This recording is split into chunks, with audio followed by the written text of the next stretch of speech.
Hey guys, in this video, I'm gonna show you how to fix your device is not compatible with this version in Play Store.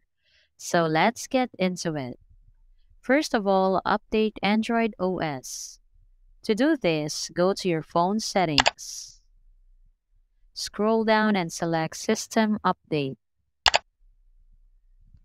Download and install latest update. After you download and install the latest update, head to the Play Store and try to download the app again.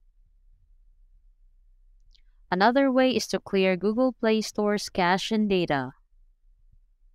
Launch the Settings app on your Android device.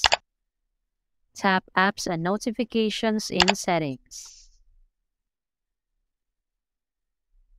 Find the Google Play Store app in the list. If you don't see this app, tap See All Apps.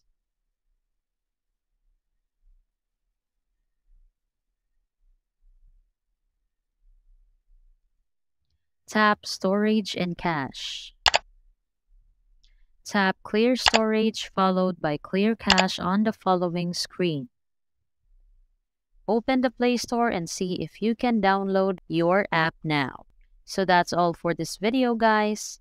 If this video was helpful, please give us a like. And don't forget to subscribe to our channel so you don't miss out our new uploads. Thanks for watching, and I will see you in the next one.